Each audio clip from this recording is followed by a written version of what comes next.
반도체 최악과 최고의 시나리오를 펼쳐본다면 우리가 좀 들어가야 할 구체적인 탑승 기준이 되는 게 무엇일까요? 안보 자산이라는 게 있습니다. 철, 석탄, 석유, 지금의 반도체까지 안보 자산은 진화되고 있습니다. 지금의 패권국인 미국이요. 안보 자산 일본이 반도체입니다. 그런데 반도체를 안 갖고 있어요. 과거에 미국이 안보 자산 일본이었던 석유를 안 갖고 있었을 때 사우디한테 무한 서포트를 해줘서 사우디 주가, 경제, 괄목할 만한 성장을 했던 것처럼, 그런데 미국이 석유를 갖는 순간 사우디의 흥망성쇠가 없어졌던 것처럼 지금 반도체가 마찬가지입니다. 최고의 패권국인 미국이 자체적으로 메모리 반도체를 만드는 순간 우리에게는 기회가 없다. 어디까지 왔다고 읽고 계시나요? 반도체를 만들 수 있는 생산의 능력이.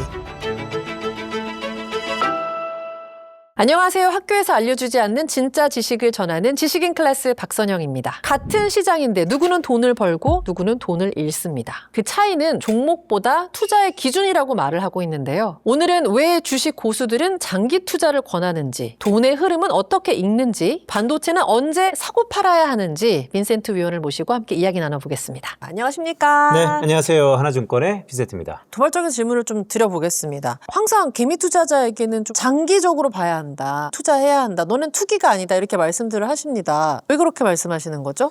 좋은 얘기인데요. 거기에는 맹점이 있습니다. 장기는 도대체 몇 년인가요? 아주 좋은 포인트네요. 네, 왜냐하면 트레이더들이 생각하는 장기와 우리가 생각하는 장기가 다릅니다. 자, 개미 투자자로서 장기라는 거는 한 5년? 5년. 네. 그러니까 사람마다 다르다는 것이죠. 트레이더들은 하루살이, 하루하루 트레이드. 그래서 그들의 장기는 길어야 한 달. 어머! 방금 찐도 놀랐습니다.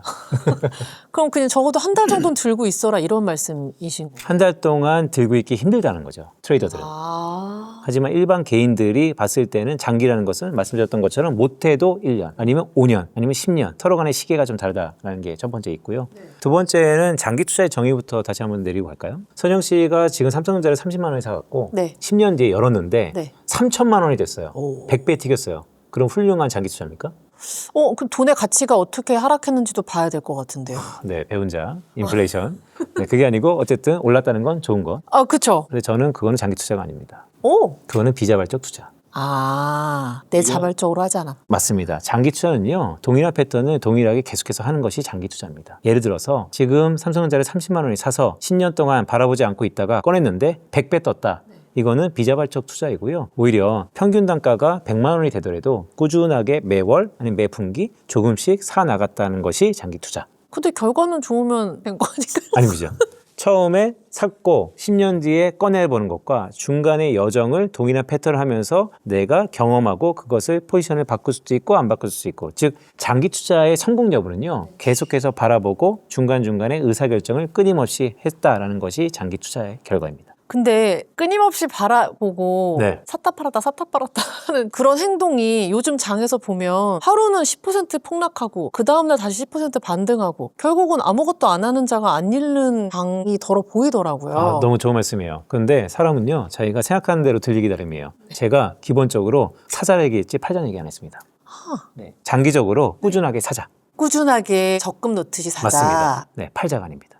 전 너무 중요하게 여기는 게 평균 단가가 저는 되게 중요하다고. 아니요, 중요하지 않습니다. 그렇게 말씀들을 하시더라고요. 평균 단가는 남한테 보여주기 위함이. 내가 평균 단가 낮게 잡았어. 근데 평균 단가가 낮을수록 수익률이 높아지잖아요. 맞습니다. 그래서 평균 단가를 너무 이제 막 심하게 불타기를 하지 않으려고 하는 움직임이 있다고 저는 생각하는데, 그게 별로 중요하지 않고 그냥 적금식으로 계속 꾸준히 넣으면 더 좋은 결과가 있는 걸까요? 그러니까 인생에 정답이 없는 것처럼 모든 성공에는 정답이 없어요. 성공한 사람이 그게 법칙입니다. 따라서 그렇게 해도 상관없어요. 다만 그러려면요, 한 번에 목돈을 한 번에 사고 평균을 낮춘 다음에 계속해서 바라봐야 돼요. 저는 그 패러다임 전환기, 아니 수많은 강세장과 약세장 속에서 그 많은 휘둘림과 유혹이 많을 것이다. 오히려 그것보다 평균 단가는 좀 더 높아지지만 그만큼 수량이 많아지는 그런 게임을 해야 된다라는 말씀을 드리는 것이죠. 그렇게 적금식으로 넣을 때 물론 나의 재산 대비 얼마만큼의 시드를 넣는지 여러 가지 계산법이 동원되겠지만 어떤 식으로 어떤 주기로 넣어야지 그나마 리스크가 낮을까요?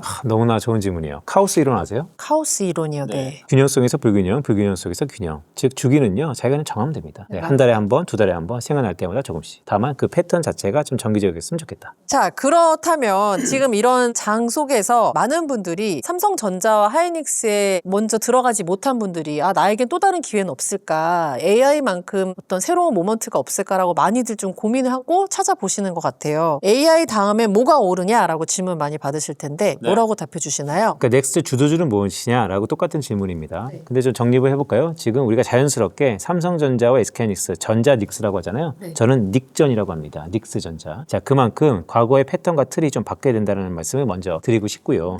자, AI 시대에 투자해서 돈을 벌 수 있는 탑픽이 뭐냐라고 하면 저는 AI 병목을 찾아라라는 말씀을 드립니다. 지금은 메모리 반도체가 병목이고요. 앞으로는 전력이 필요하다고 합니다. 더 나아가서는 또 다른 부족함이 있다고 합니다. 따라서 계속해서 부족분, 결핍을 우리가 봐야 된다는 측면에서 지금은 메모리 반도체, 다음에는 전력, 전기가 될 수 있을 것 같다라는 생각을 하면서도 그럼에도 불구하고 여전히 교집합, 메모리 반도체가 1순위다라는 말씀을 다시 한번 드리겠습니다. 메모리 반도체 중요하다라는 것도 알겠지만 그러니까 오르락내리락 하는 거는 매크로도 봐야 한다라고 들었습니다. 그 중에 하나가 이제 금리가 되게 중요하다라는 이야기들을 많이 하시는데 금리 공포를 우리가 왜 주시해야 하는지 개인 투자자가 금리에서 뭘 봐야 하는지 좀 짚어주신다면요. 금리는 흔히 우리가 매크로라 그러면 다양한 것들이 있어요. 하지만 주식 투자하시는 분들이 매크로 그러면 거의 항등식처럼 금리를 얘기합니다. 금리가 가장 중요한 것기도 합니다. 금리가 뭘까요? 돈의 가치요. 너무 좋습니다. 네, 돈의 가치입니다. 그래서 중요합니다. 돈의 가치이자 또 다른 기회비용일 수 있는데요. 흔히 주식을 설명하는 데 있어서 밸류에이션과 이익이라고 말씀드렸는데 PER, 즉 밸류에이션에 대한 공식 자체에 금리가 들어갑니다. 금리가 높아지면 밸류에이션은 싸지고요. 금리가 낮아지면 밸류에이션은 그만큼 높아진다. 따라서 낮은 금리가 좋다라는 것이 방정식처럼 우리가 이끌어질 수 있는 것이고 따라서 주식 투자하시는 분들이 저금리가 좋죠. 왜냐하면 돈을 빌려다가 위험자산에 투자할 수 있는 기회비용을 시간을 버는 것이기 때문에 근데 그런 거 다 차치하더라도요. 결론적으로 보면 높아진 금리, 낮아진 금리 똑같습니다. 금리가 높아도 되고요. 금리가 낮아도 됩니다. 과정이 중요합니다. 금리가 왜 높아지느냐, 금리가 왜 낮아지느냐. 그 과정 속에서 결론이 있는 것이고요. 결과적으로 금리가 높은 고금리에도 돈을 버는 사람들이 있고요. 돈을 버는 산업이 있습니다. 기업이 있는 것이고 저금리에도 마찬가지입니다. 하지만 엇박자가 무서운 것이죠. 경기는 안 좋은데 금리가 높다. 그것은 이 경제학적으로 스태그네이션, 스태그플레이션이라고 얘기를 하는 것이고 과거 스태그네이션과 스태그플레이션이 왔을 때는 모든 위험 자산들이 다 녹아내리는 경우가 종종 있었고 앞으로도 그럴 가능성이 있다. 두 번째는요. 저금리라고 다 좋은 거 아닙니다. 보통 저금리가 언제 오냐? 위기 때문입니다. 따라서 위기라는 것은 모든 경제활동이 불가능할 때가 위기이기 때문에 오히려 사후적으로 보면 저금리 이후에 주가가 떴기 때문에 우리가 저금리가 좋다라고 하는 것이지 그 과정이 매우 중요하다라고 할 수 있겠습니다. 결론적으로 금리 중요한데요. 올라도 내려도 다 중요하다. 그럼 지금 연준이 금리를 올릴 거다 다음에는 그거에 대비해서 우리는 준비할 필요가 없다는 말씀이신가요? 저는요. 일단 첫 번째 제 전망인데요. 연준 금리 못 올릴 것 같습니다. 네, 소수 의견입니다.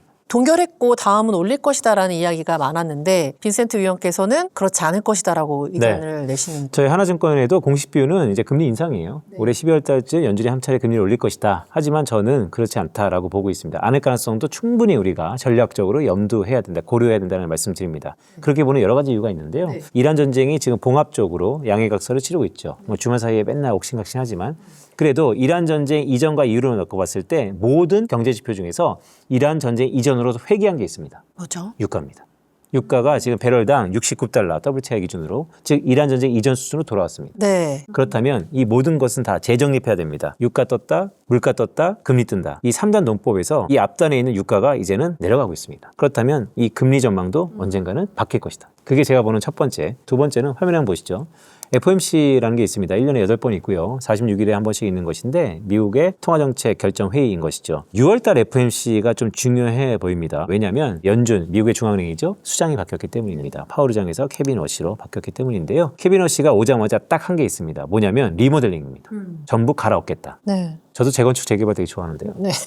재건축 재개발 이주하라 그러면 1년 반 동안 어떤 일이 벌어지죠? 누구는 이사하고 그 가운데서 누구는 또 전세로 들어오고 난리 법석이잖아요.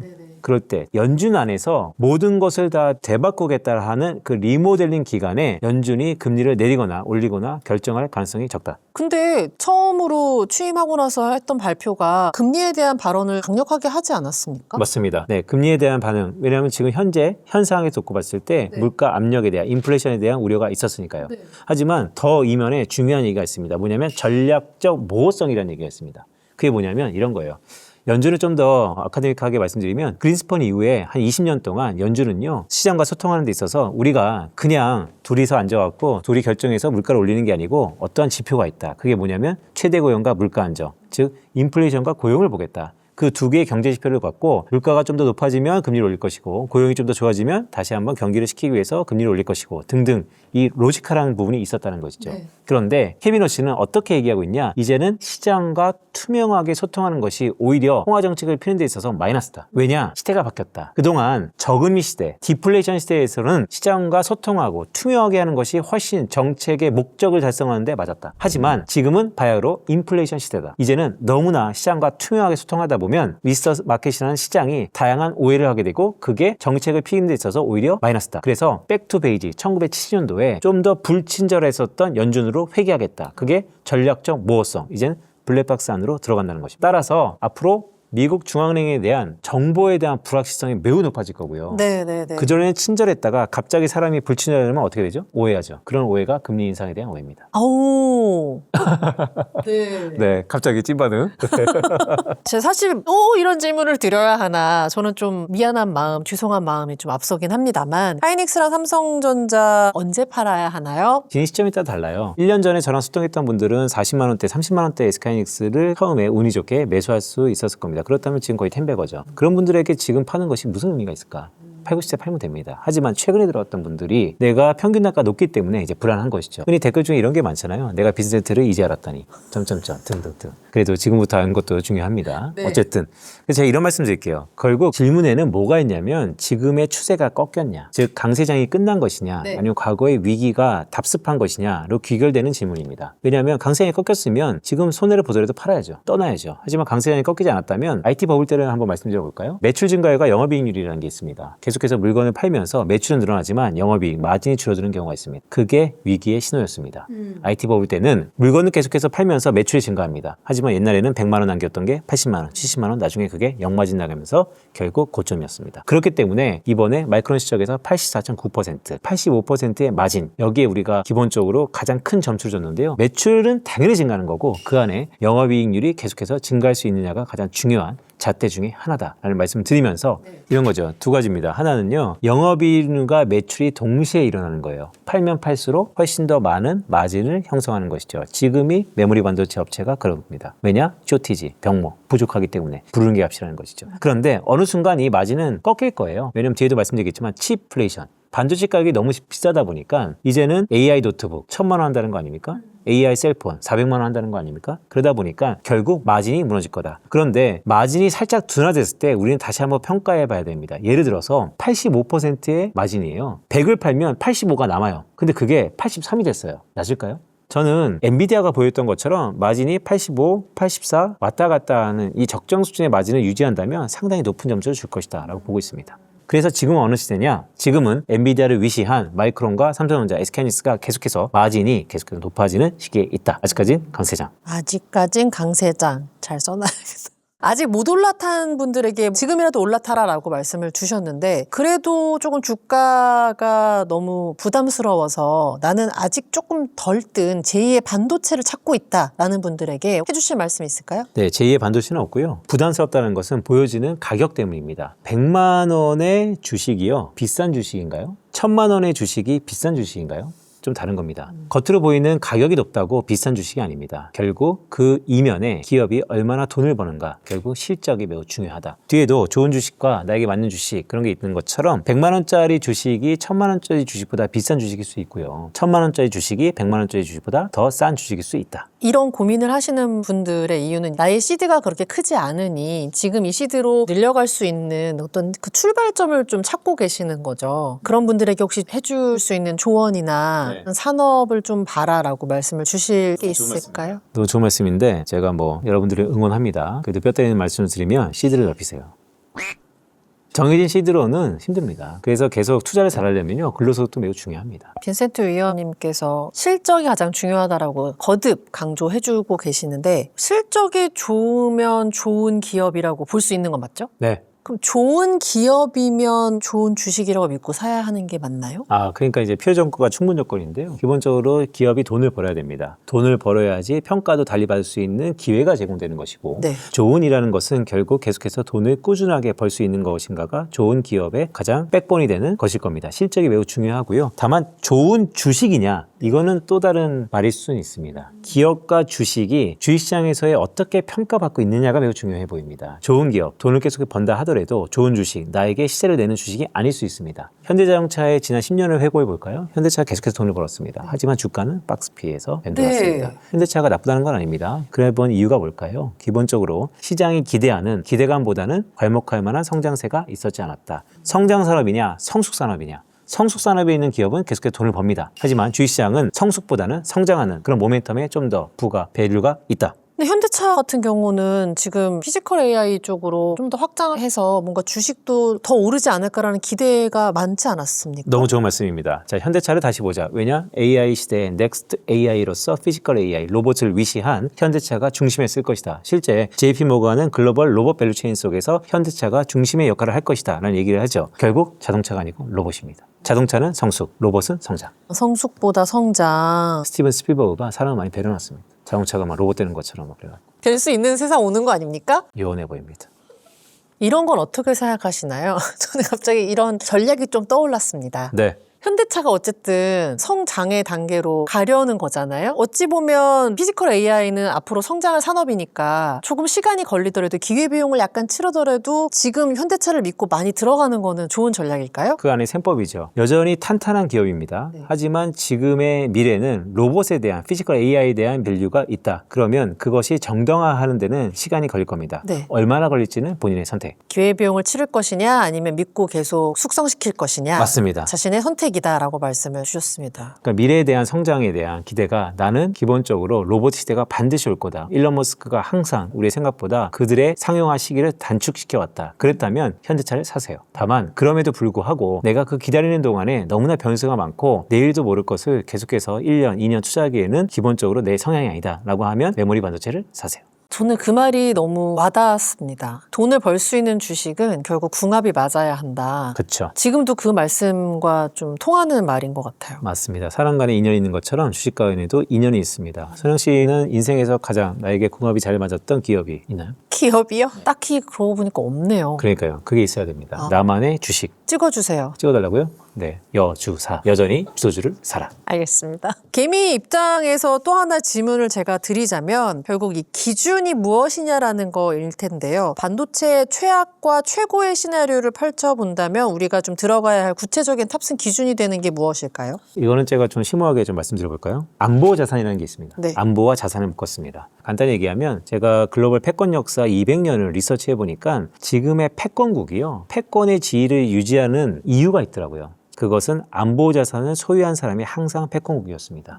안보 자산은 과거에 소금부터 시작해서요. 철, 석탄, 석유, 지금의 반도체까지 안보 자산은 진화되고 있습니다. 소금부터 석유까지는 원자재였고요. 이제는 반도체를 위시한 앞으로 기술일 겁니다. 그래서 넥스트 안보 자산도 기술 중에 하나일 겁니다. 그게 양자가 될지 우주가 될지 로봇이 될지는 아직은 모르겠습니다. 그런데 지금의 패권국인 미국이요. 과거의 안보 자산 석유에서 반도체로 바뀌었는데 그게 왜 바뀌었는지를 보면 아까 말씀드렸던 베스트와 월스트 시나리오가 나올 것 같습니다. 자, 미국이 석유가 안보 자산 1등이었을 때는 지금은 셰일 혁명이 2015년에 생겨서 미국 자체가 안보 자산의 1번인 석유를 갖게 됐죠. 그러다 보니까 최고의 파트너였던 사우디와의 등짐이 거기서 나타난 것입니다. 네. 지금 패권국인 미국이 안보 자산 1번이 반도체입니다. 그런데 반도체를 안 갖고 있어요. 아이러니한 거죠. 역사적으로. 1960년도에 전 세계에서 제일 먼저 반도체를 만들었던 인텔사를 보유했던 미국입니다. 그럼에도 불구하고 지금은 미국이 반도체를 만들지 못합니다. 그래서 그들이 전략적으로 바꾸는 것이 리쇼링입니다. 모두 밖에 있던 생산 공정을 미국으로 갖고 와라. 안 갖고 오면 바이든 때부터 페널티, 트럼프는 인센티브. 그래서 지금 결론적으로 뭐냐면요. 과거에 미국이 안보자산 1번이었던 석유를 안 갖고 있었을 때 사우디한테 무한 서포트를 해줘서 사우디 주가, 경제, 괄목할 만한 성장을 했던 것처럼, 그런데 미국이 석유를 갖는 순간 사우디의 흥망성쇠가 없어졌던 것처럼 지금 반도체가 마찬가지입니다. 베스트 시나리오는 영원히 미국이 반도체를 못 만든 것입니다.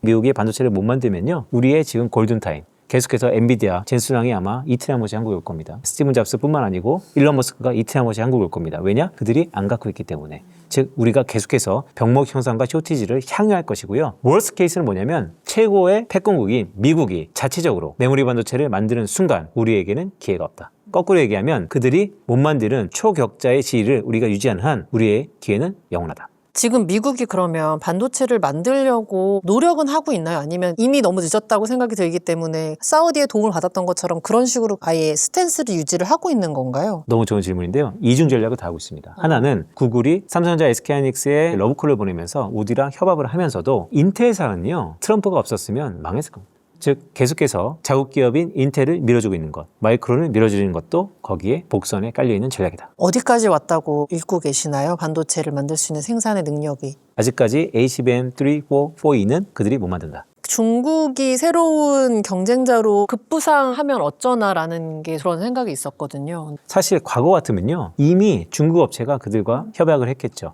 하지만 지금은 바야흐로 미중 패권 경쟁이자 AI 경쟁 시대. 우리에게는 천운이 왔다. 그래서 계속해서 밀사와 여주사를 주구장창 외치는 이유 중에 하나입니다. 어제 오늘 인텔이 이제 중국의 창시 메모리에 LPDDR, DRAM을 쓸 것이다. 그래서 이제 우리 증시가 흔들리는 건데 제가 바라보는 이 시기에는 못 쓸 것이다. 왜냐면 미국과 중국 간의 관계가 좋지 않기 때문에. 예전만 같지 않다. 저는 요즘에 지난 주식 장들을 이렇게 거쳐오면서 약간 좀 지친 면도 없지 않아 있습니다. 멘탈이 힘들어지는 거잖아요. 개미 투자자들이 흔들리는 멘탈을 잘 잡고 자기의 철학과 어떤 원칙을 잡고 갈 수 있도록 힘내라고 말씀 한마디 해주실 수 있을까요? 아, 그래요? 일단 하나하나 따져보죠. 지쳤다. 왜 지쳤을까요? 나의 분석이 먹히지 않는 듯한 느낌이 들어서 이 주식은 내가 의도한 대로 가지 않는구나. 내가 컨트롤할 수 있는 영역의 것이 아닌가? 이런 네. 어떤 지침이 좀 발생을 합니다. 그렇죠. 근데 이제 인생을 살면서 내가 원하는 대로 딱딱 맞은 게 얼마나 되겠어요? 확률적으로는 더 적습니다. 기본적으로 지쳤던 가장 큰 이유는 딱 하나예요. 재미가 없기 때문입니다. 여기에 재미는 돈을 안 벌었기 때문이죠. 돈을 버는데 지친 사람 없습니다. 그런데 거기서 되게 중요한 포인트는 네. 꽤 오랫동안 지쳤다 그랬잖아요. 왜 반복적 패턴을 중간에 끊지 못했을까? 맺고 끊음의 문제인 것 같습니다. 다시 한번 초심으로 돌아가서 어떤 주식을 사기 전에 고민을 많이 해야 됩니다. 네. 이 주식과 내가 2년, 3년 갈 수 있을까? 근데 보통 우리가 살 때는 고민 없이, 사고 난 다음에 물려서 고민. 그때부터 공부. 그걸 반대로 해보자라는 말씀을 첫 번째 드리고 싶고요. 네. 두 번째는요, just do it입니다. 뭐든지 하세요. 왜냐하면 경험이 최고의 스승이다. 약간 좀 다른 질문이긴 한데 네. 불과 한 몇 달 전만 해도 많은 분들이 밤잠을 설친다 포모 때문에. 하지만 그 정도의 고민은 다들 기분 좋은 고민이었던 걸로 전 느껴졌어요. 나 벌고 있으니까 내가 여기서 더 벌고 싶으면 어떻게 해야 되지라는 욕망 어린 걱정이었다면 지금은 정말 잃고 있는 사람들이 너무 많아서 이제 주식 얘기하는 것 자체가 굉장히 막